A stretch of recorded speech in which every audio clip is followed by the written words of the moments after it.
Simon, Belgium, a real kick in the teeth for them. They lose 2-0 to Morocco yesterday. Huge number of Moroccans in here in Doha today. Still out in the streets celebrating. They were in the souk till late last night, and the markets here loving every moment of the fact that they beat Belgium, who were at one stage hugely fancied to go all the way in this tournament. Maybe not now. Roberto Martinez admitting that Belgium, now yesterday, they've got it all to do. Well, yes, I would have thought they do. Approaching 7 years as Belgium manager, Simon, and really nothing to show for it.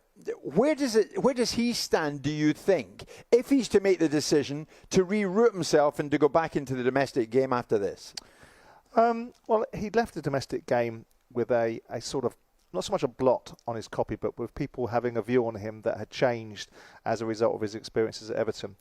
I think people felt he was quite fortunate to get the Belgium job, and obviously he had an embarrassment of riches. He, like other managers that have had so-called golden generations, hasn't delivered. And when you look at the quality and the composition of the playing squad that he's had over the 7 years that he's been there, it almost feels, and I don't want to use the expression bottled it, but it almost feels that those opportunities have been really clear and present for Belgium. And with the quality of players that they've had, it's almost not negligence, but it's certainly a lost opportunity. And I don't think you're going to find a group of players all together at that time with the level that they've been playing at and the group that they've had that have ultimately not got yet an end product. So what does that say? It will tell you that Roberto Martinez will probably depart from Belgium sooner rather than later, without much or huge amounts of credit. Now, will that stop him from getting back into the domestic game? I doubt it. Lots of people have reputations in sport and specifically football that are undeserved, and I don't suspect that he won't be in a situation where he finds himself back in a domestic job. Now, whether that is amongst the elite league of the Premier League, I doubt. Okay, you love honesty in the game, Simon, but are you a fan of Kevin De Bruyne's type of honesty? Because pre-match, before they went out against Morocco, he was asked whether or not Belgium could win the World Cup. He said, no chance. We're too old.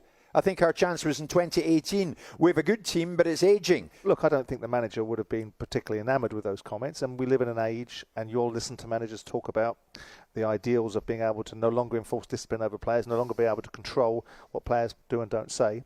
There's honesty, and then there's what I consider to be an unnecessary sort of outlook and perspective. Now, I don't understand why Kevin... I mean, obviously, I haven't heard the full interview, and I don't know the context of how the question was framed, and whether he was pushed repeatedly to ask a question about how likely it is for Belgium to win a World Cup, and he was being very frank. I don't think it's ideal. Can you imagine if we were sat here and one of our players said that, what the British press would do with that, what the world would say to that? Yeah, there would be carnage. They would say, well, I mean, for crying out loud. Yeah, what are you doing? What are you possibly thinking by saying that? Now, the fact of the matter is, he's probably right, isn't he? I mean, if you look at the centre-halves that are playing for Belgium and you look at their age, it's undeniable that you're reaching a point where a lot of these players have gone past, De Bruyne not being the case in point, but a lot of the players that will be key components of that side are on the other side of their best years. Does a national manager... I mean, I don't think we learned anything from what Roberto Martinez said. I think he tried to waffle his way through an answer without actually giving us an answer. He was kind of ambushed on it because I don't think he had heard it. But sure, I think you're right. Kevin would prefer maybe to keep quiet on that topic.